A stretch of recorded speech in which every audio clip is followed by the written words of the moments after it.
Good morning mga kahimas. Panibagong araw, panibagong vlog tayo. Meron tayong Toyota Grandia engine wash tutorial. Bago ang lahat, salamat muna sa mga commentator natin dyan, sa mga bagong subscribers, silent viewer. Thank you sa inyo na marami. At syempre sa mga nag-share ng video ko, yan, para sa mga baguhan, ay pwede nyo bisitahin ang aking YouTube channel for more tutorial ng engine wash, more on tutorial engine wash. Toyota Grandia engine wash. So ano-ano nga ba yung mga dapat ingatan sa Toyota Grandia? Okay, nung nakaraan nakapag-upload na ako ng Toyota Grandia, siguro last week, kulay puti. So ito naman kulay black. Ayan, another customer sa nakakakita ng aking mga video. Kaya tayo ay pinupuntahan o dinadayo, diba? Dahil sa ating serbisyo na malinis, hindi lang makina ang ating iniingatan, syempre yung top coat nya ay ating ding iniingatan. Yan, para sa mga baguhan. So kailangan kapag kayo nag-engine wash, hindi lang makina ang inyong ingatan, pati rin yung labas ay inyong pakaiingatan dahil nakakaya sa customer, di ba? Syempre mga kahimas, mga dapat ingatan nyo sa Toyota Grandia. Ayan, ang kanyang insulator. Ayan, hindi po siya ini-spray ng pressure water. Okay, wag kayong mag-i-spray ng pressure water sa insulator dahil yan po ay gawa sa manipis na lawanet. Okay, ayan. Pwede po yung masira or madurog kapag yan po ay nababasa or ma-disalign. Mamaya papakita ko yung tutorial kung paano maglinis ng insulator na hindi gagamit ng pressure water. Ayan, mga dapat yung ingatan, insulator. Syempre ang kanyang intake. Ayan, filter hose, punta sa filter. Okay, papunta sa manifold. At kapag kayo syempre sa engine wash mga kahimas, kasama rin tong ang filter nya. Ayan, meron lang yung lock. Ayan, okay, lahat ng sakyan ganyan, nag-iiba lang ng pwesto yan, depende sa mga unit or sasakyan. Ayan, okay, linisan nyo lang and pwede nyo i-blower. Kung ano naman siya, kung washable naman siya, pwede nyo naman labhan yung filter nya. Okay, pero kailangan kapag kayo nagtanggal ng filter, may kabitsura na tama. Okay, pero pinakantabis dyan, videohan nyo or picture nyo bago nyo tanggalin, para meron kayong witness na tutorial, diba? Para sa inyo sarili, para hindi kayo magkaroon ng kalituhan. Ayan, dapat nyo ingatan. Intake filter hose. Syempre yung kanyang computer box. So wala po dito ang kanyang computer box mga kahimas. Okay, nasa loob po ng sasakyan. Depende po sa mga unit, depende po sa mga sasakyan. At nagtanggal din ako ng plastic cover para malinis ko na maayos to. Ayan siya. Ayan, ganyan siya. So meron siyang plastic lock lang. Yun, gumamit lang ako ng clip remover. Kitang kita kasi yung dumi, so hindi ko siya maabot ng brush, masyadong makitid. Kaya akin na lamang po itong tinanggal, diba? Para matuwa rin si client. Yan. Syempre yung kanyang plastic cover, gumamit ako ng wrench 12mm. Ayan, normal yan mga kahimas. Kapag ako nag-engine wash, talagang aking inaalis itong kanyang plastic cover. Kaya ako po siya inaalis mga kahimas, mabasa pa rin kasi ng tubig. Meron siya doon drain, ayan, butas kabilaan, then dito syempre sa gilid. Kapag kayo nag-spray ng pressure water, may possibility na mabasa pa rin yan ng tubig, lalo yung kanyang mga sensor socket terminal ay mababasa ng tubig. Ang masama ay hindi niyo maboblower ng maayos kasi nga meron siyang cover. Kaya pinakamainam, tanggalin nyo na yung car cover. Plastic cover. Okay? Ayan. Tanggalin nyo na. So yung tornilyo niyan, eto na mga kahimas, binalik ko para hindi mawala. Okay? Ayan. Tabi muna natin. Ayan, para sa mga baguhan. Kahit anong sasakyan, meron yan, alam ko. Engine cover na plastic. Pwede nyo tanggalin yan para talagang mablower nyo na maayos to. Yan. Then optional, kapag mayroong mga tagas ng mga langis at hindi kaya ng degreaser, pwede kayo mag-apply ng kerosene. Ayan. Or WD-40 bago kayo mag-spray ng pressure water. Yun po yung mga diskarte ko. Then kailangan lahat ng abot maabot nyo.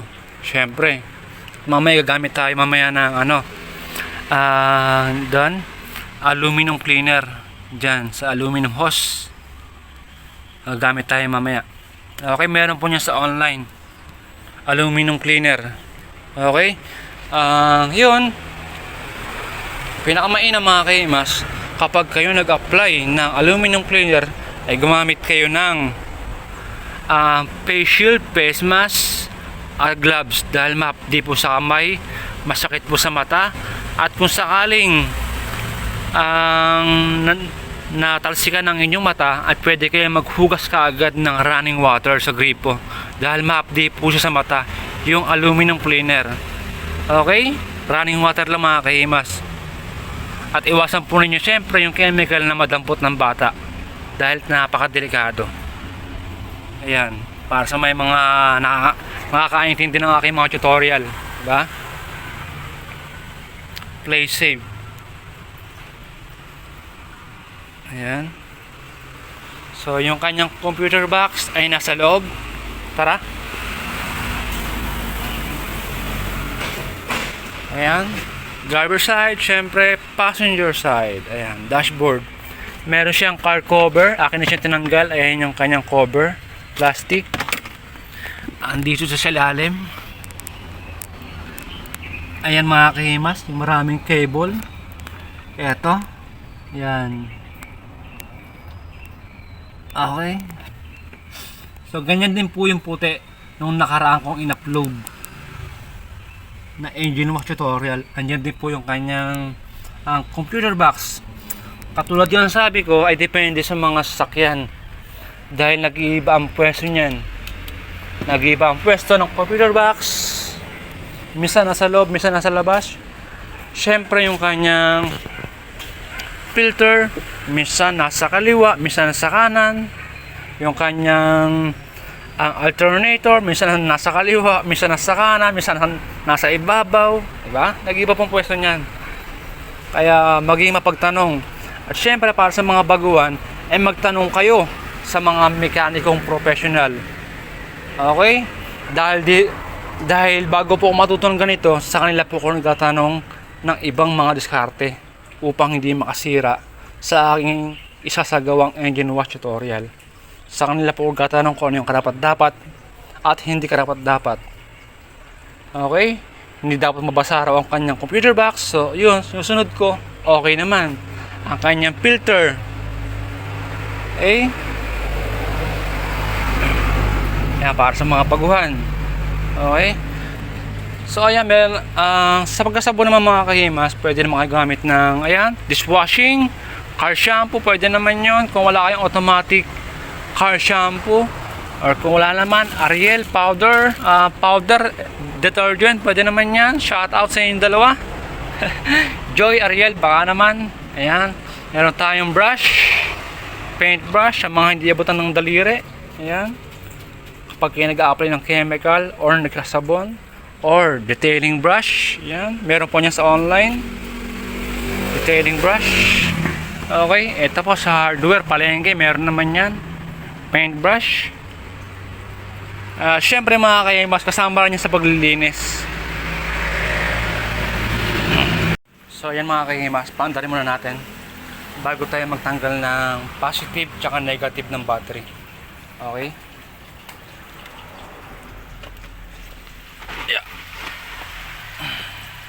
Sundarin muna natin.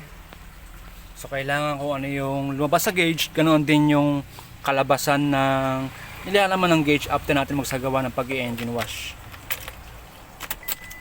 Pero kailangan ang parking yung kanyang gear or cambio sa automatic transmission.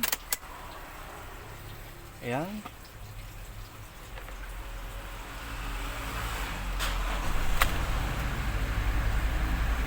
So ayan mga kahimas. Okay, so may nalabas na parking yata yan. So kailangan after natin mag-engine wash, ganyan pa rin. Then yung kanyang parking. Mga kahimas, kapag meron lumabas na check engine sa kanyang gauge, hindi nyo pa siya hinugasan. Para sa mga car wash owner ng mga baguhan, car wash boy ng mga baguhan, ay kapag naka-encounter kayo ng ganoon sa customer nyo, pinakamaganda niya bago nyo i-engine wash, ipagbigay alam nyo muna sa may-ari ng sasakyan. Okay? Dahil baka sa inyo pa isisi yung paglabas ng check engine sa kanyang gauge. Okay? Mga kahimas, ayan, sa kanyang gauge. Kaya maging mapanuri po tayo, lalo sa mga baguhan dyan, baguhang car wash owner. Yan, kung saan napalpang ngayon nandoon sa mga nag-share ng video ko, sa mga nagko-comment sa akin yan, may mga car wash owner dyan. Kaya thank you po sa inyo. At syempre sa mga baguhang car wash boy, maging mapanuri po tayo.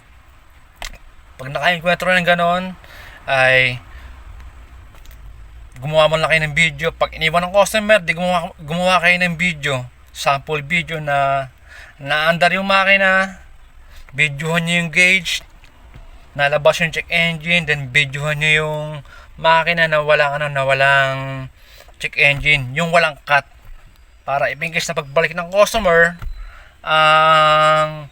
di ba, meron kayong ebidensya. Meron kasi minsan na customer na iniiwan yung sasakyan, di ba? Ganito yung papaservice, bigla na lang iiwan.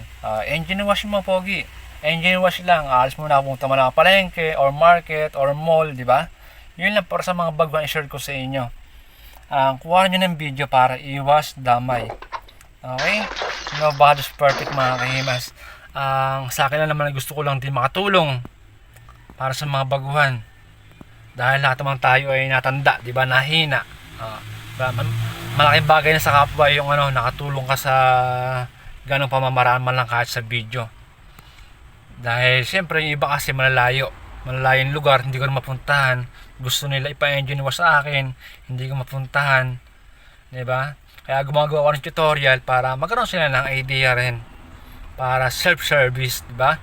Yung iba kasi mga car owner, yan nagkatanong dun sa akin yung mga car owner, sir, ano ba yung mga dapat takpan sa Innova, di ba? Siyempre, depende rin po sa Innova, meron din po mga model yan, year model. Kaya nga tulad na sabi ko kanina, ay nag-iiba ang pwesto ng mga pyesa sa makina. Ayan, nag-iiba po pwesto niyan. Depende po sa mga sasakyan. So, eto syempre Grandia, katulad ng ginawa ko nakaraan ng Grandia, halos same lang sila, di ba? Same lang. Same ng pwesto ng filter, computer box, fuse box, alternator, same na sila ng pwesto. Ayan, para sa mga baguhan na mga natutunan kayo. So yung mga kahimas, nakita na natin yung kanyang gauge. Kailangan after natin mag-engine wash ay ganun pa rin yung mangyari. So mag-aalis na tayo ng positive ng battery. So pwede rin naman kahit negative, yung dalawa pwede po tanggalin yun. Tinatanggal ko yun para walang kuryente habang ako ay naghuhugas ng makina. Yun ay turo sa akin ng mga professional ko kaibigan ng mga mekaniko. Kaya shoutout po sa inyo, ingat po kayo nasaan man kayo. Yan, di ko sila makita dalawa lang nakikita ko mekaniko rito. Yan, so thank you po sa inyo. Yung mga kontak ko, may mga kontak din ako mekaniko syempre, di ba? Yun. Mag-aalis tayo ng battery mga kahimas. So ayun na mga kahimas, nakapagtakip na ako ng ayan, na plastic sa kanya intake filter hose. Huwag nyo lang katutukan ng pressure water syempre. Okay. At tanggal na rin yung kanyang positive connection ng battery. Ayan. Tanggal na rin. Dinalawa ko na para safety talaga. sabi sa akin ng kaibigan kong mga mekaniko dyan. Shout out. Okay. So mga kailangan natin, ayun, car shampoo. Kung wala kayong automatic car shampoo, pwede naman car shampoo, dishwashing or powder, kahit alin dyan pwede. Detailing brush or paint brush, pwede yan. Ang microfiber towel or wash mitt, foam pang sabon sa lahat ng area. Lahat ng abot ay kailangan masabunan nyo na maayos. Okay? Yung kailangan natin ang blower. Kung wala kayong blower, pwede naman air compressor, pang blower sa mga socket terminal or yung buong makina ay kailangan matuyo ninyo na maayos bago ninyo paandarin. Okay, lagi ko mo sinasabi sa mga kada vlog ko ng engine wash na para sa mga baguhan, feel free na bisitahin mo aking YouTube channel. Okay? Yan. At iwasan ninyo na maputol ang kanyang cable harness. Yan. Iwasan nyo na maputol ang mga kanyang cable harness or mahugot ang mga terminal socket sensor. So, kailangan natin pressure water din syempre pang spray.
So yan mga kahimas, nakapag-apply na tayo ng aluminum cleaner at mag-apply naman tayo ng engine degreaser sa buong area, plastic tsaka engine bay panel at top coat panel.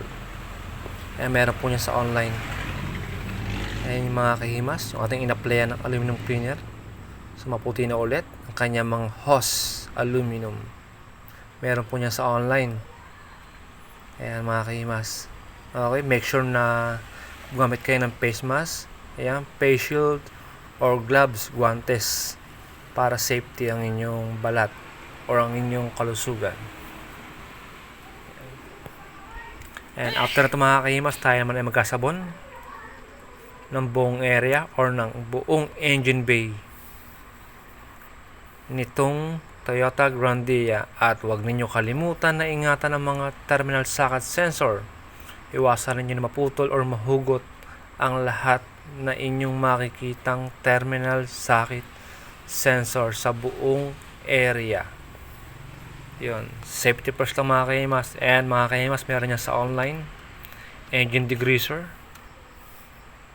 Or pwede rin naman kahit mga sabon na lang. At detailing brush, kung wala ka detailing brush, pwede naman paint brush. Yan, pangkuskus sa buong area sa lahat na hindi abot ng inyong mga daliri. Ayan, paint brush ang ating gagamitin sa ibang area. So ayan mga kaimas, double check nyo yung buong area. Then balikan nyo kung meron kayo nakaligtaan na applyan ng chemical para mas magandang kalabasan ng inyong trabaho. Then doon sa mga hindi kaya ng engine degreaser, sa mga langis, pwede kayo mag-apply ng kerosene or WD-40. Yan, mabisa yan mga kaimas, based on my experience. Okay, so doubly ingat po. Then syempre kasama rin tong LC. Basta mga kahimas, lahat ng abot, yan, ay inyong abutin hanggang sa abot ng inyong makakaya para mas magandang kalabasan ng inyong trabaho. So yan mga kahimas, after natin mag-apply ng degreaser, tayo ay magkasabon. Ang gamit natin ay powder, detergent, at Joy, ating pinagsama sa timbalang. So wala tayong automatic car shampoo or foam tank. Meron tayong, ayan, detailing brush, paint brush, available kung ano yung meron sa inyo. Ayan, wash mitt, or yan, basahan na bilog na disposable. Pwede yan. Ang mahalaga dyan ay masabunin nyo na maayos or maingatan ninyo na maputol or mahugot yung mga cable harness. Okay, para hindi nakakaya sa customer.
Okay, mas tayo naman ay maglilinis ng insulator.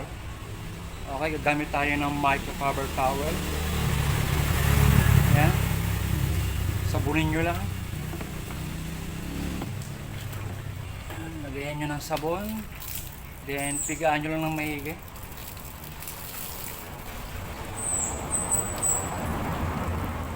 Pigaan nyo lang ng maigi mga kahimas. So, pwede rin microfiber towel, pwede foam. Pwede po yun. Basta pigaan nyo lang ng maigi bago nyo i-apply sa insulator.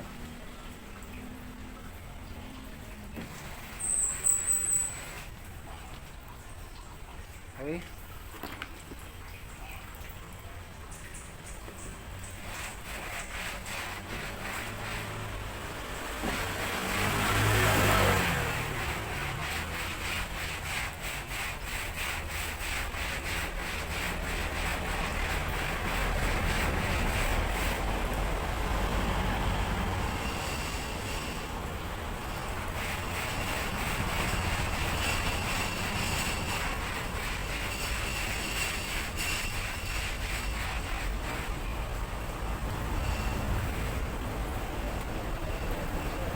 So meron pang konti, applyan nyo ng ulit. Pero syempre, bago nyo applyan ulit ng basahan, kailangan nyo muna hugasan yung basahan ulit.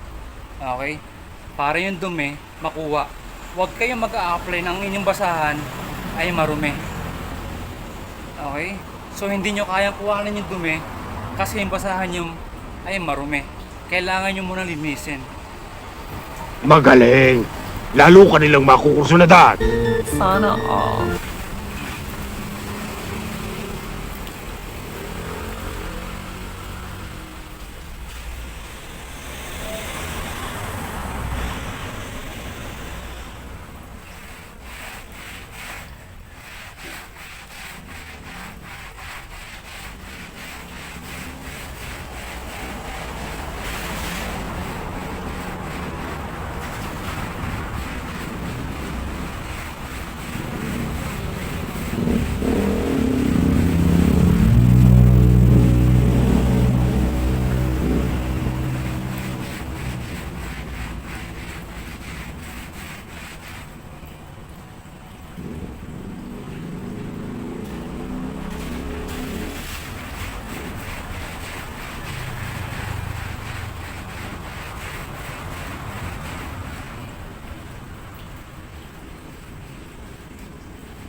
So, ganun lang mga kaimas. Huwag kayong mag-a-apply ng pressure water dahil yan po ay gawa sa labanet. Pwede po yung masira. Okay? Ganyan lang yung procedure po upang hindi ako makasira para hindi nakakaya sa customer.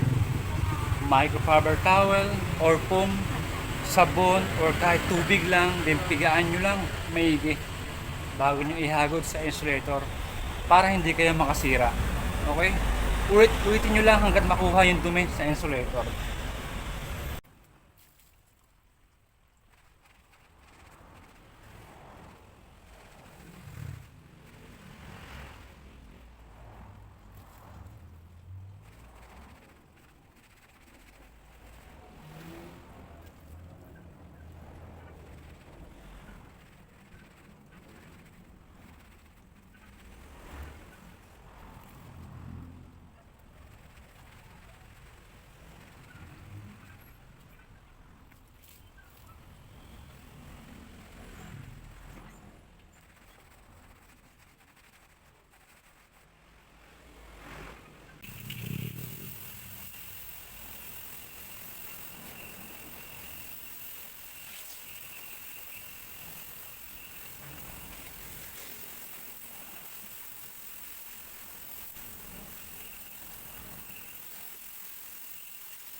na mga kahimas, after natin mag-blower sa buong area nitong engine bay.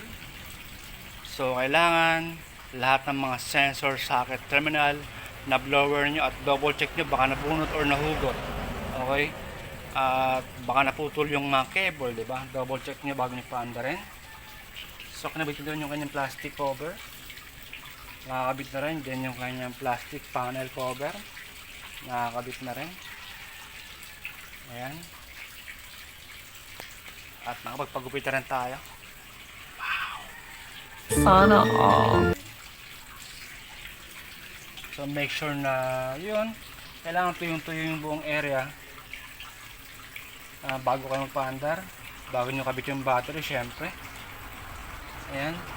Then yung kanyang hood, okay na rin. Hood panel, okay na rin. Insulator, okay na rin. Malinis na. So naingatan natin, kitang-kita nyo naman mga kahimas. So wala siyang sira at malinis, di ba? Hindi katulad nung una, talagang dugyot, di ba? So napangalagaan natin. Di syempre yung kanyang top coat panel, ang emblem, ang chrome headlight, napangalagaan natin yung top coat. Okay? Gumamit tayo ng apron upang dito tumama yung ating metal na bagay katulad ng susi, botones, zipper, at yung ating belt, diba? Sa ganoon lang, doble pag-iingat. So hindi lang makina ang ating ingatan, pati ang kanyang labas ay ating iingatan. Ayan. So okay na. So paandarin naman natin mga kahimas. Paandarin natin. So ayan, nakakabit na yung positive tsaka negative ng battery. So kinabit ko na kanina. Yeah. Ayan. Paandarin natin. Okay, before you start, make sure na naka-parking ang kanyang jeep. Ayan, inult-ult ko yan para sa mga baguhan. At kung di kayo marunong mag-drive or magpaandar, access nyo sa marunong. Yan, sa mga car wash boy ng mga baguhan. Yan, shoutout sa inyo. Sa mga car wash owner ng mga baguhan. Car wash owner or sa mga car owner na gusto mag-DIY. Yan, meron ako dyan engine wash tutorial sa aking channel. Okay. So, normal yun mga kahimas. Lumalabas yung kanyang check engine sign kapag hindi pa naandar ng sasakyan. Okay.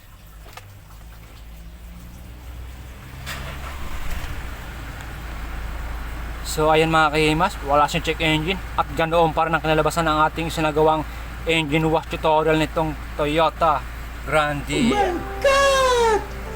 Wow! Mga kahimas, okay siya. Ayan.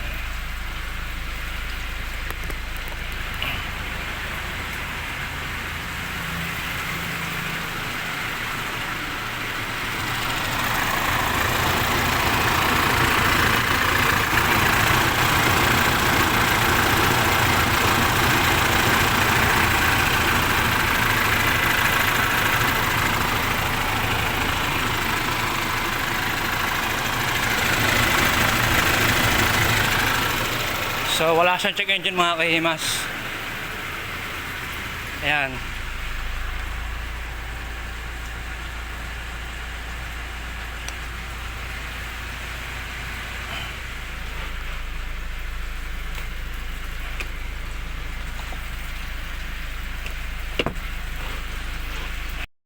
So yun mga kahimas, salamat at umabot na kayo hanggang sa kaduluduluhan itong aking tutorial. Maraming salamat sa panonood at pagsubaybay ng aking mga tutorial parati dyan. Shoutout po sa inyo.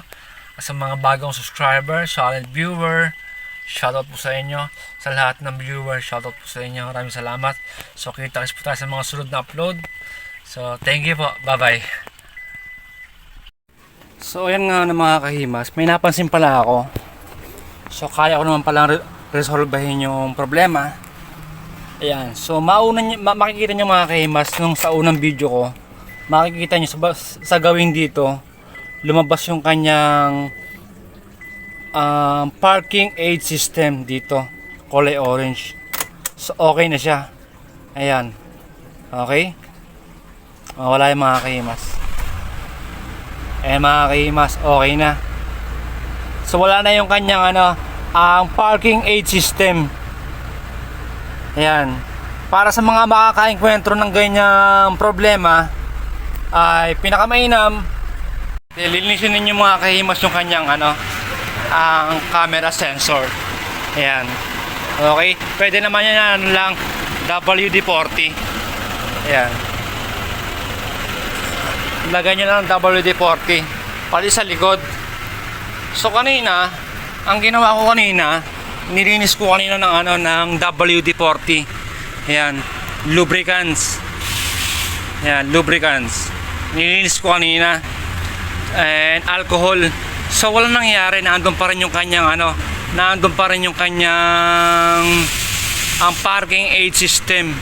Kaya ang ginawa ko kanina, sa ilalim kanina, hinugasan ko yung mga sensor, din hinugot ko. So bago ko siya hinugot, teka patayin ko muna mga kahimas.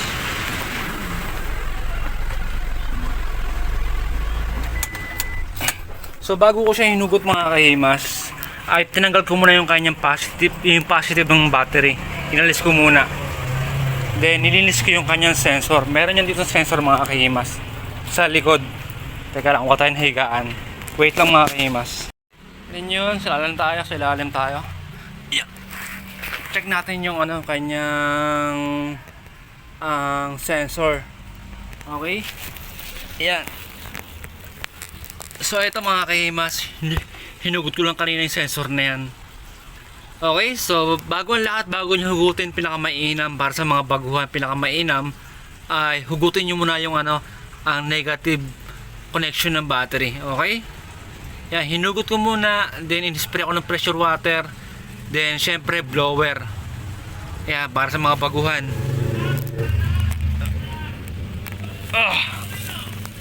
Ayan, kaya nung pinaandar ko siya, wala na siyang ang tawag dito. Wala na siyang ang parking aid system. Ayan, para sa mga kaengkwentro nito, karagdagang tutorial to para sa inyo. Okay. Ayan. Paandar natin mga kahimas para maging kayo, aware kayo. Para sa mga baguhang car owner, di ba? Ayan. O, ayan mga kahimas, nawala na yung kanyang parking aid system, di ba? Di ba?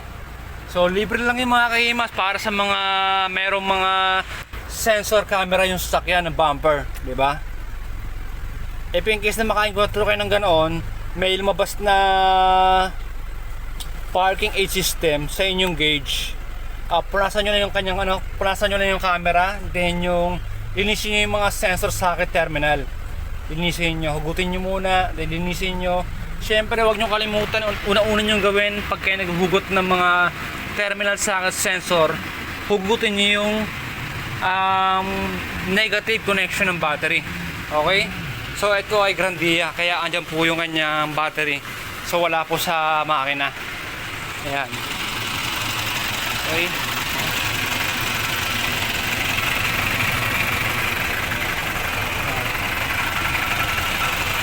Okay.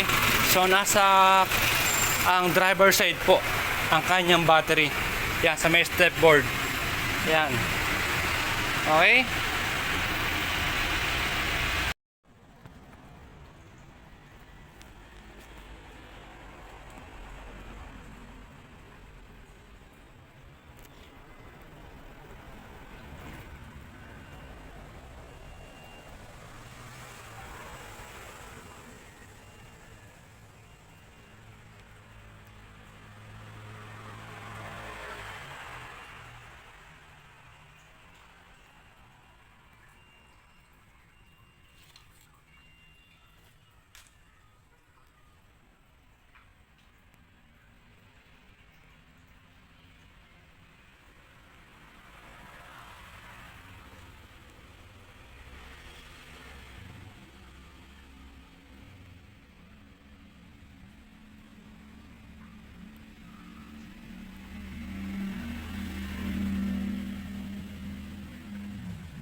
gangsters around on my whole crew. We hope